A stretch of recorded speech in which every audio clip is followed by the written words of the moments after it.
on in Ukraine and on the border with Russia. Really, we're hearing now that there are military exercises tomorrow that are taking place, supported by the Belarusian president. What's the point of those military exercises? Yes, well, Russia has announced that it's going to be testing ballistic missiles tomorrow, supported by Ukraine, and that it's possible that the President Putin will be conducting those tests or there in person. I think certainly it's a sign that there's a mobilization and an escalation of Russian forces, and it doesn't look good, but it's important to note that Russia is also trying to keep diplomatic channels open, or it claims to be. Certainly, Antony Blinken, the US Secretary General, is heading to Russia to negotiate with Foreign Secretary Sergei Lavrov next week, so long as Russia doesn't invade. Yeah, I noticed that as well. But I have to say, the vote in the I was nearly saying European Parliament, in the Russian Parliament this week, saying that the Donbass region wasn't a part of Ukraine, it was independent. Surely that's a stepping up, albeit that there is diplomacy still going on. Surely that's a stepping up of the situation. Yes, it is. And it's a bargaining chip as well, I think, to a certain extent. But again, here it's important to note that hasn't yet been fully taken, that step, and that the President Putin does still have the ability not to recognize the Eastern Ukrainian regions as independent. If he did, he would make Russia the first country in the world to do that, and it would certainly be an escalation. But it's now at his discretion. And although critics will say that the Duma has only voted this through at his behest, and that this is a way to escalate, I think we should probably reserve judgment and see if Russia does take that step. And I was asking my previous guest what the mood was like in the Ukraine. So I'm going to ask you the same question. What's the mood like in Moscow? Are people in Moscow predicting that there's going to be an invasion of the Ukraine? No, it's a bit spooky. There's no feeling here that war is imminent, and there's also no feeling that there's much appetite for war, certainly among the people I've been speaking to. I think possibly that's partly to do with what the media is portraying. Certainly when I read British media, I see lots of headlines, and Western media see lots of headlines saying that Russia is preparing an invasion, and Russia, of course, has denied this yesterday in public response to NATO. It said that there will be no invasion and that it is not planning one. However, in Russia, the media doesn't seem to be reporting on this as much, and there doesn't seem to be as much panic in the general population. Yes, indeed. And we've heard from a Secretary of State for Defence from America today, where he was saying that if President Putin hoped that they would make NATO less significant, he's actually strengthened NATO. Would that be your assessment, looking from Moscow at what is happening? Yeah, well, I think on the one hand, Russia has put its global agenda or interests on the table again. So certainly discussions of NATO's position in the world and whether or not it should be expanding eastward are taking place on the world stage. So in a sense, that's probably a geopolitical win for Russia. But on the other hand, Ukraine has stated that it wants to be part of NATO now. It's come out and said that. President Zelensky said that. And I believe also their defence minister said that recently. So it may be that this is having the opposite effect of what Russia wants, and actually strengthening NATO's presence in the east of Europe. Yeah.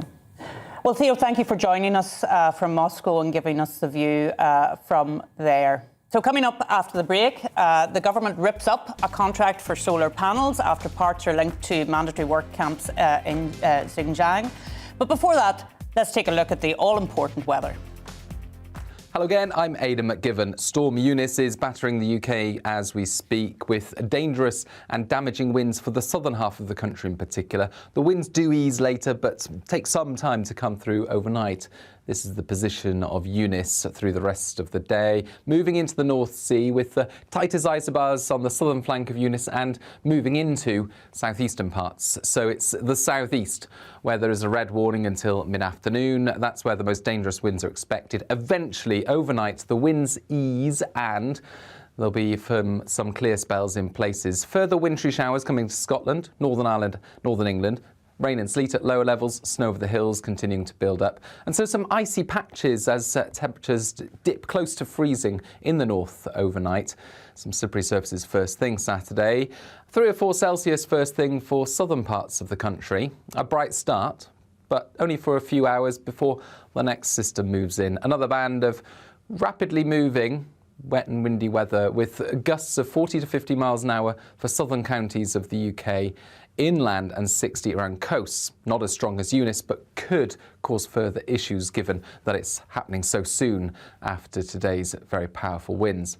And that moves out of the way. It's a quieter day, I have to say, for northern areas, Scotland, Northern Ireland, Northern England. But by Saturday night, rain and hill snow move into the north, and then that pushes south so that Wales, Northern England, Scotland and Northern Ireland see an unsettled start to Sunday. A milder start in the south with a lot of cloud, 7 or 8 Celsius, somewhere like Southampton and Plymouth.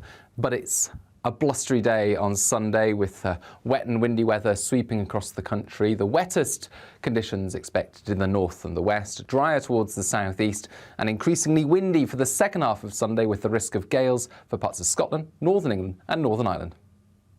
Join me, Anaya Falarin Iman, for the discussion every Sunday at 3 p.m. here. From big ideas to questions shaping the public conversation, we tackle the moral, cultural and political implications of news stories. We need to share this conversation democratically. It has become so toxic, this debate. They relish this kind of discourse. From fascinating guests to challenging ideas, you won't want to miss it. The discussion every Sunday at 3 p.m. here, GB News.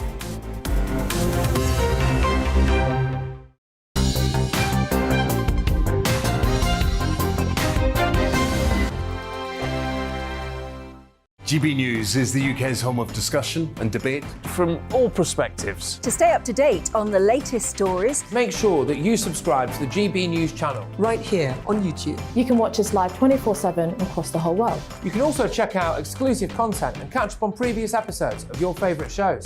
Every day, we ask the questions that you'd ask, so why not add your voice to the conversation in the comments section? Don't forget to subscribe. We are GB News, Britain's news channel. Every night at 11 on GB News, we bring you the next day's stories the day before. Basically like time travel. If it's a big story, we'll cover it, guaranteed. But we'll also have some fun along the way. Big opinions, big laughs. Sometimes big hair. This is Headliners, the paper review show that won't send you to sleep like the others will. 11 p.m, 7 nights a week. Join us.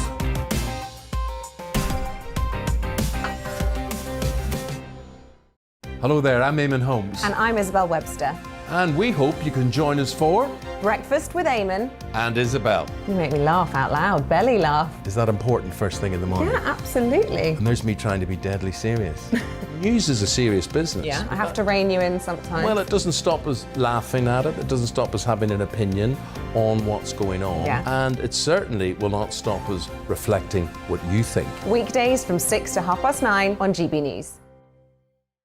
I'm Dan Wootton. Join me Monday to Thursday from 9 to 11 for the feistiest and most fun news debate on TV, where free speech reigns. I'll bring you a sharp take on the day's biggest stories, bombshell newsmaker interviews, and A-list guests.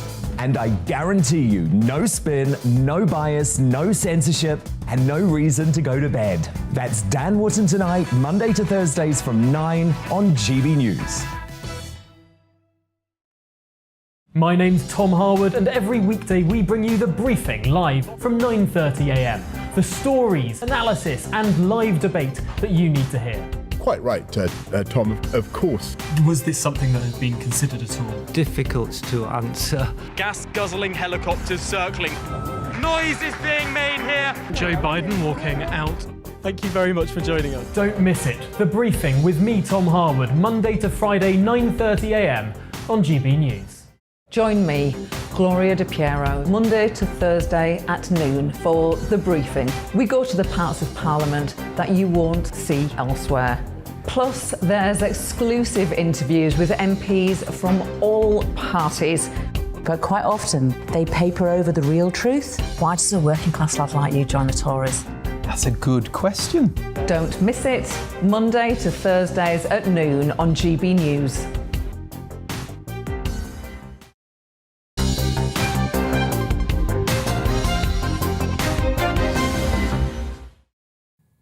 Welcome back to The Briefing. Now, the British government has for a long time condemned and imposed sanctions on China over human rights abuses of Uyghur Muslims in the province of Xinjiang. Justice Secretary Dominic Raab last night ripped up a multi-million-pound contract to install solar panels on dozens of prisons and courts after parts for the panels were linked to a firm that used forced labour camps in China. And I'm joined now by Dr. Poovan Selvanathan. He's a former special rapporteur to the UN Human Rights Council. He's now focused on rights-based digital identity systems. Thank you so much for joining me, Doctor. What's your reaction, first of all, to the cancelling of this rather large contract?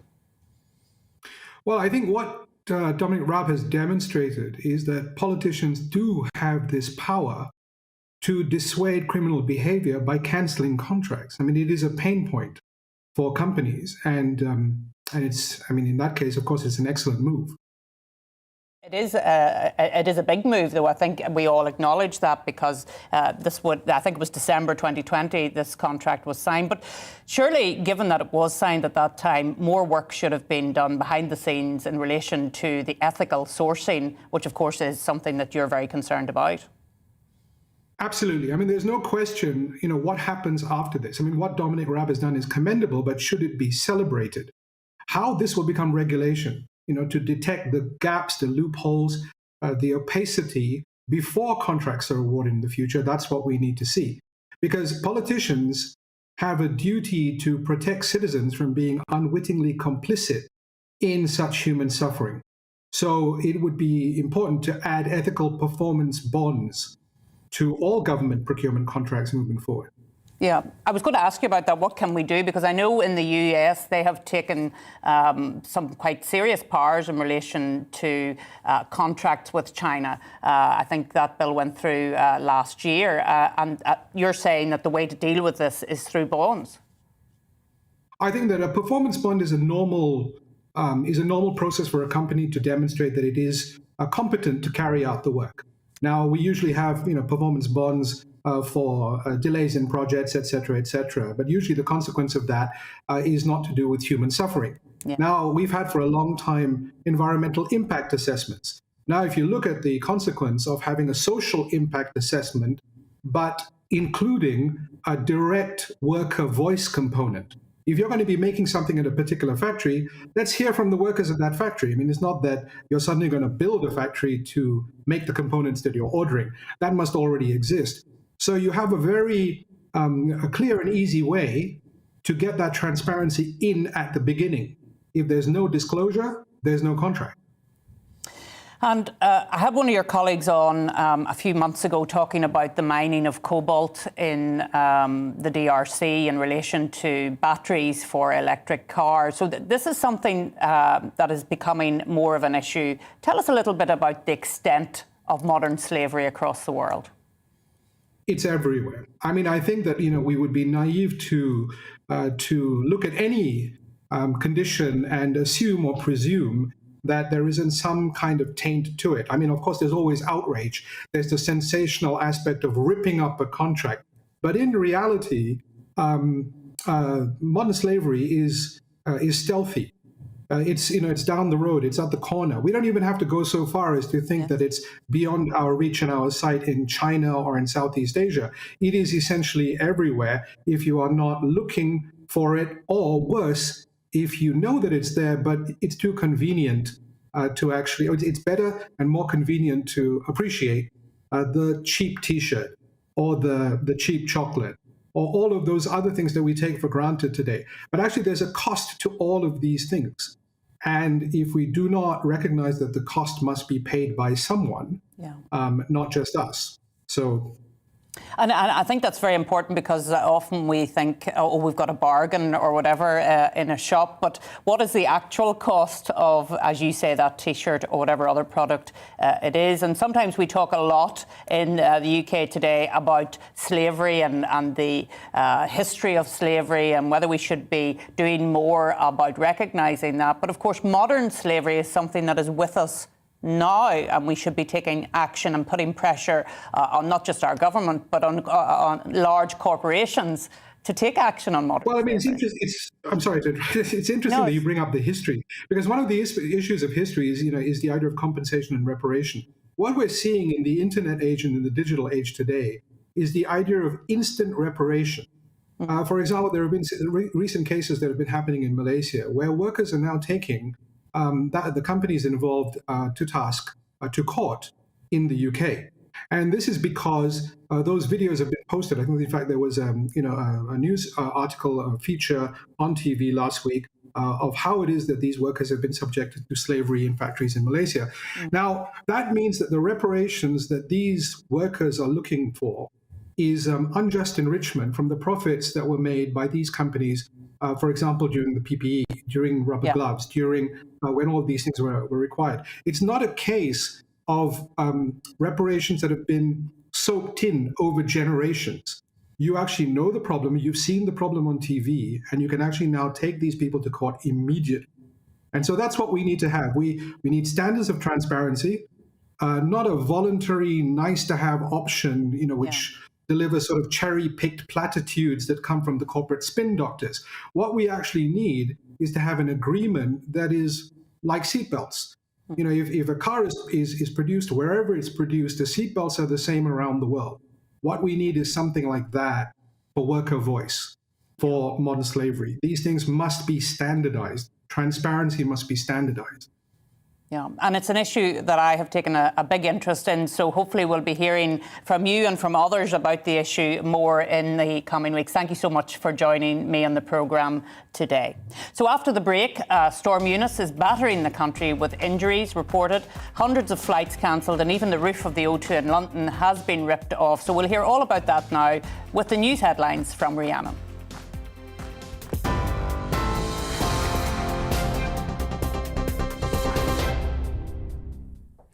It's 3:30. I'm Rhiannon Jones in the GB newsroom. A man has been killed in County Wexford in Ireland after being hit by a falling tree during Storm Eunice.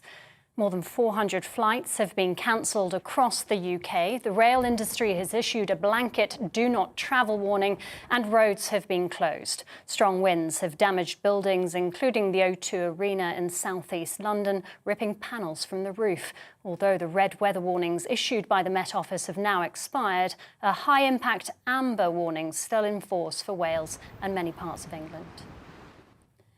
At Heathrow Airport, there have been some difficult landings as pilots negotiate the stormy conditions. Planes can be seen bouncing on the runways with gusts of winds, testing the skills of those handling the aircraft. Some pilots have even been forced to abandon their descent in the extreme weather. Russia plans to stage massive drills involving ballistic and cruise missiles tomorrow. President Vladimir Putin will oversee the nuclear exercise, joined by Belarus's Alexander Lukashenko. The war games come amid heightened tensions with Ukraine, with both Moscow and Kiev accusing each other of ceasefire violations. Hundreds of people have been rescued after a ferry caught fire between Greece and Italy in the early hours of the morning. Coast Guards confirmed most of the passengers were taken to the island of Corfu. Efforts are being made, though, to reach 2 truck drivers still stranded on the vessel. The cause of the fire is not yet known. And some news just in. Great Britain have been stripped of their silver medal in the men's 4x100 metre relay at the 2020 Tokyo Olympics. It's after sprinter CJ Ujah was found to have committed an anti-doping rule violation by the Court of Arbitration for Sport. TV online and DAB Plus Radio, this is GB News. Now it's back to the briefing with Arlene Foster. Well, in just a bit it is. Don't go anywhere.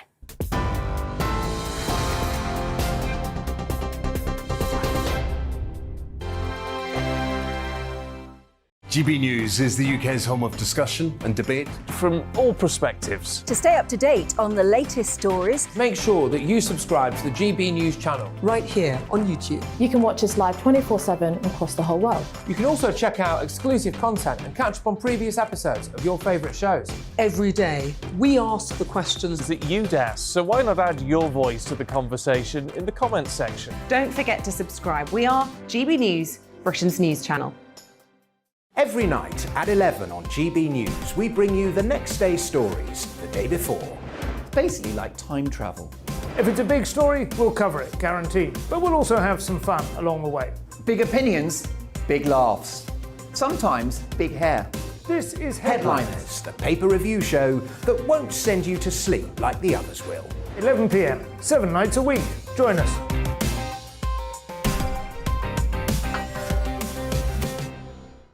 Hello there, I'm Eamon Holmes. And I'm Isabel Webster.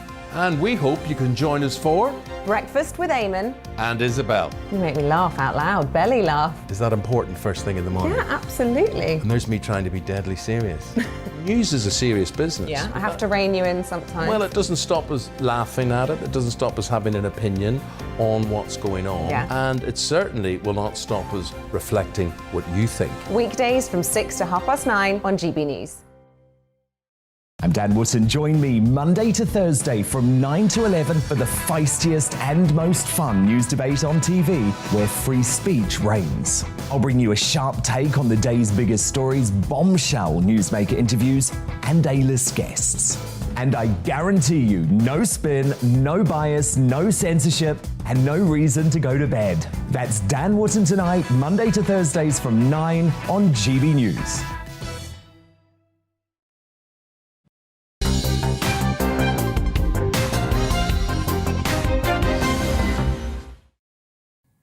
Welcome back to the briefing, and it's 3:34 in the afternoon. I have had a couple of GB views sent in to me, and of course you can send those in to me anytime during the programme, either by GB views at GB News or on Twitter at GB News. Brian is saying, why doesn't the UN put together a peacekeeping force to create a buffer between Russia and Ukraine? Once again, the UN seems toothless. It's about time those highly paid people actually did something to stop potential disaster. That's a view on the UN. And Ian says, Arlene dear, would you please ask why Cobra meets several times when there's a storm down south, but did not meet once when storms hit the north? So that's something for the government to answer there. But you may have noticed that Britain is being battered by Storm Eunice, with forecasters warning it could be one of the worst UK storms in 3 decades. The Met Office has been forced to issue a rare red weather warning, which means that there is a danger to life from flying debris caused by strong winds. So GB News Home Affairs editor Mark White has the latest. As dawn broke over Porthleven in Cornwall, a taster of the awesome power of Storm Eunice.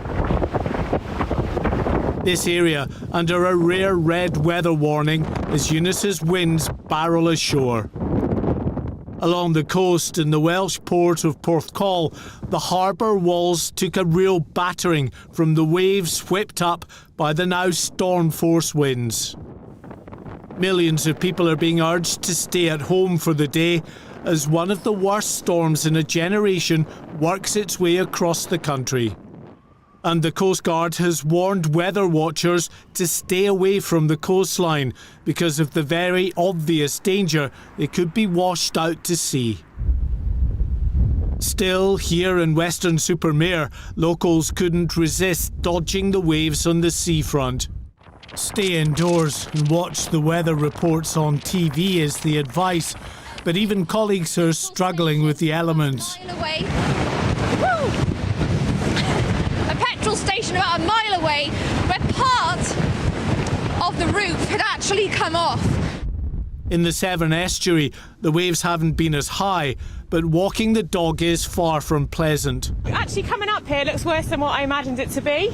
My bedroom window overlooks the sea and I just thought, oh, it doesn't look too bad.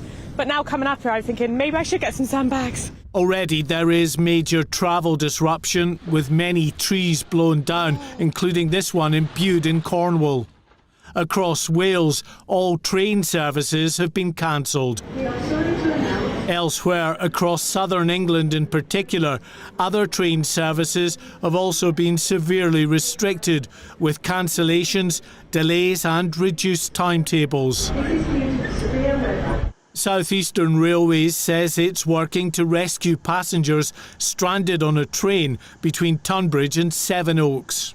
So we were meant to be going to London Paddington for about, originally it was going to be about 9:30, but we've obviously had to leave a lot earlier, so it's 8:15 and we're trying to get on a train and still waiting for one. Yeah, so I've just found out that my train is cancelled because down at the bottom the signs all say it's up. So I was going to go to London, and yeah, I think so far all of the trains in the next hour are cancelled. Ferry services across the south have now been cancelled. This service, one of the last to brave the waves as the front end of Storm Eunice moved in. Further north, it's the snow that's bringing problems, like here in County Durham. A covering so far, but combined with the strong winds, it's likely to bring blizzard conditions. In Aberdeenshire, it's clearly fun for some, but travel is likely to be badly disrupted in the hours ahead. In the Irish Republic, more than 50,000 homes are already without power. The owners of this home near Cork had a lucky escape after the storms brought this tree crashing down. Air travel is also badly affected. Not the best of days for nervous flyers, as multiple flights here at Heathrow and other airports have struggled against the worst of Storm Eunice, some having to abort their landings. Mark White, GB News.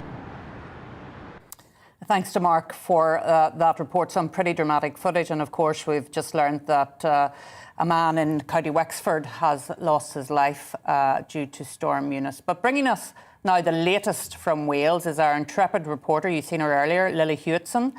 Lily, it's good to see you. What is happening in Wales at present? Yes, good afternoon, Arlene. It's been an interesting day. About 10 minutes ago, we had a bit of a flash of rain and hail, but for now, it's just a little bit windy. It's probably, windier than it would be usually, but there seems to be pockets every now and again of a little bit of stillness. So a little bit of a change from this morning, and that's to do with the change in the weather warning, really. Since that red weather warning changed at midday to an amber warning, which will be in place until 9 o'clock this evening, we've seen quite a few more people kind of head down to Barry Island this afternoon. People coming out to walk the dogs. We've had a chat to a couple of people and they said they just want to get a bit of fresh air, really, and just see the sights, I guess. But the tide has really come out now, as you can see, and there's plenty of room on the beach for people. Lots of people walking their dogs, but it is windy, especially on that higher ground. When you're kind of next to the shops, it's not so windy, but in those kind of peak areas, you can really feel the gust, and it does take you off your feet a little bit. But as I said, every now and again there are pockets where it just kind of settles a little bit, which is a nice bit of respite after what we've seen today. But of course, the advice is to stay home. That is still the advice for here in Wales, and that amber warning ends at 9 o'clock this evening. A total of 40,000 homes across Wales have lost power today, but according to Western Power Distribution, the majority of those have now seen their power restored. Both the Severn Bridge and the Prince of Wales Bridge are currently closed, and I've seen lots of footage of lorries which have actually toppled over on the M4. Now, winds of up to 92 miles per hour have been reported on the coast of Pembrokeshire, which is some of the highest that we've seen here in South Wales. And all transport for Wales services have been suspended throughout the day, in preparation for this storm. And I think this is going to be reviewed again in the morning, where kind of the tracks will be looked at, and we'll see if the same kind of situation is upon us in the morning when that is reviewed. Now, I've seen a couple of different things today, not too too much devastation. We saw a petrol station earlier on today where the underside of the roof just kind of got ripped off, and the emergency services were tending to that. There's a bandstand just to my right up here in Barry Island where we saw metal sheets kind of rip off and head off into the wind. But other than that, not too much. When I headed down to Barry Island earlier this morning, the roads were desolate. There are a couple of branches on the roads. I didn't see kind of any bins strewn anywhere. There was hardly anybody out walking or driving. So when I head home later on this evening, it'll be interesting to see how the picture will have changed whilst I've been down here. And we've had that changing weather situation where we've gone from that red warning this morning into that amber warning this evening. Thank you, Lily, and we're delighted to see that you're still with us and haven't been blown away. Lily Hewitson there reporting from the iconic Barry Island. So anti-Semitic hate crime is on the rise. It hit a record high in the UK with reports of anti-Semitism in person and online rising above the previous peak in 2019. More than a third of all the UK incidents involved language, imagery or behaviour that referenced the conflict in the Middle East or demonstrated anti-Zionist motivation alongside anti-Semitism. And joining me now is Stephen Pollard. Stephen is the Editor-in-Chief of the Jewish Chronicle. Stephen, thank you for coming on the show today. And I suppose the first question is why? Why is this increasing in such a way? Well, good afternoon. We've seen anti-Semitism increase year on year pretty much over the last few years. Last year's there was a 34% increase in recorded figures. In large measure, that was due to incidents around May when Israel was taking military action in Gaza. And you always find whenever Israel is involved in military action, anti-Semites take it out on British Jews, as it were. But there's a broader, that's the specific for last year, but in terms of the sort of ongoing year-on-year trend in the last few years, I would say you've seen anti-Semitism both on the left, the kind of Corbynite anti-Semitism that's prevalent on social media, and on the right, old-fashioned, as it were, the kind of, old-fashioned view of anti-Semitism as kind of, the kind of fascist type movements that we've seen a revival of in some ways in Britain. Personally, I think the thing that's given it the biggest impetus is the rise of social media, and it leads to a question to which I don't actually know the answer, which is, and I think this is fundamental to understanding why anti-Semitism and other forms of hatred too are on the rise. Is it that social media is creating this kind of poison, and people are feeding off each other, as it were, or is it giving voice to a hatred that was always there but has previously never had a mechanism to express itself? For what it's worth, my view is it's more likely the latter. I don't think people suddenly become Jew haters. I think they probably had it in them, and only, social media has given people that kind of, as I say, given them a voice that previously they'd been denied. Well, surely social media seems to be certainly facilitating hate speech across the piece, but it does appear to me, trying to follow it, that there are very much pockets of the physical anti-Semitism, and we've seen some of that in North London. Very concerning, elderly people closing up their businesses at night and being attacked. Are the police doing enough on this, Stephen, or should they be doing more? The answer is no to that question. Yeah. We've, as a newspaper, the Jewish Chronicle's been highlighting over the last 2 or 3 weeks, there have been a spate of incidents in the Stamford Hill area, where a lot of the strictly Orthodox Jews live. A spate of hate crimes. In fact, this week our newspaper reports how about 20 school children have written to the police saying, please do something, we don't feel safe on our journeys, as it were, to and from school. When you're at a stage when school children are afraid to walk the streets because they don't feel they're getting protection from the police, then something has to be done. I mean, we've spoken to rabbis in the area who are, at their wits' end. They've been pleading with the police to do something about it. And all you get back in return is a kind of platitudinous, yes, we're working hard to tackle hate crime.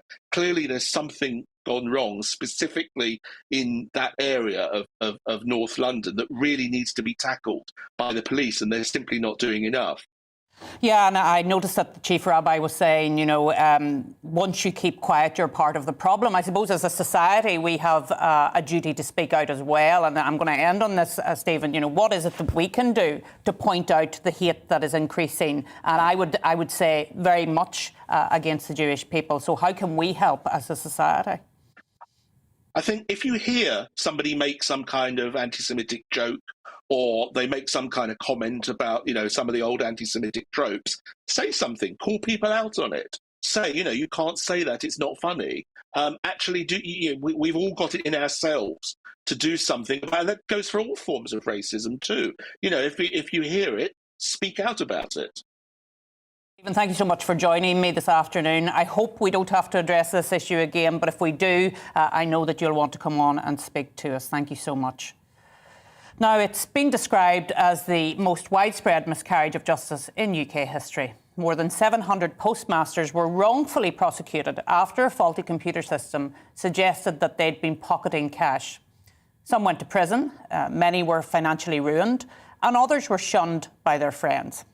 This week, a public inquiry has begun after a landmark ruling in the postmaster's favour. And joining me now is Conservative MP for North Norfolk and himself a former sub-postmaster, Duncan Baker. Duncan, thank you so much for joining the show. I suppose my first question is, how on earth did this go on for so long?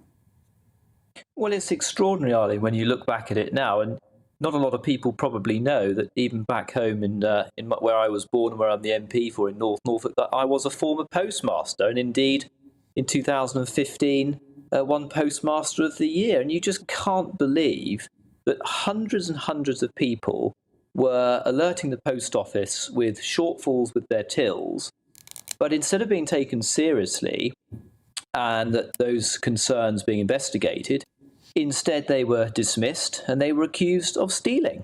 And we're not just talking a few people, we're talking well over 700 people. And I can remember the tills not balancing myself. And you just think how terrifying that it could have been, that in some cases people were pursued for literally tens and tens of thousands of pounds. Yeah, and I was reading an article that was saying that some people tried to make up the shortfall, even though it wasn't their fault. They were remortgaging their properties, they were taking out loans. And the incredible thing is it wasn't their fault. It was a glitch, a bug in this computer system. But again, the amazing thing was this went on for something like 14 years. Yeah, it did. This was the Horizon accounting system, which was built by Fujitsu. I mean, I've used it myself. I'm no expert, but you're quite right. When those accounting errors occurred, instead of being believed, the post office said, no, you're the ones at fault and you need to repay the money. Well, some people then spent their life savings trying to repay the money. Of course, in what happened, they got into more and more problems. And as we've heard before, even this week, with the inquiry that's got going, it's been absolutely terrible, where some people just lost everything. We've had people who've had their marriages break down, they've lost their houses, and in some cases, Arlene, people have even took their own lives. It has just been awful. And I noticed that, and that was a particularly tragic case. And I mean, is this about the defensiveness of institutions? I mean, we were talking last week about the defensiveness of the Metropolitan Police, and now we're talking about the Post Office, who, and by the way, nobody has been held accountable either in the Post Office or in Fujitsu for this terrible miscarriage. And I hope that the public inquiry does deal with that, because nobody has admitted liability on this issue, Duncan, and surely that's something that has to be righted for those people who have suffered so much. Yeah, absolutely. It comes down to, Arlene, what is this inquiry all about? And this inquiry is all about getting to the very bottom of what went wrong, assessing, exactly the problems. I mean, it's taken a long time to get to this point simply because this is an extremely technical case with, as we just said, hundreds and hundreds of people submitting evidence. And of course, they want to make sure that this never, ever happens again. But you're right to say about the defensiveness of the post office. Instead of coming to the table and understanding the problems, and we all know that our postmasters are very often pillars of the community. They weren't believed, and instead, more than that, they were pursued aggressively by the post office to make sure that, in effect, this was covered up. And of course, that is why we ended up in such a dreadful situation. I mean, if you had 5 sub-postmasters having to deal with this issue, you could have understood the post office not spotting the problem. But they prosecuted over 700 people, Duncan. I mean, how could they possibly have not noticed that there was an issue there? And I think our viewers need to be reminded, of course, that the post office is 100% owned by the government. And therefore, this is going to cause huge compensation claims, and the government will be responsible for those, won't they?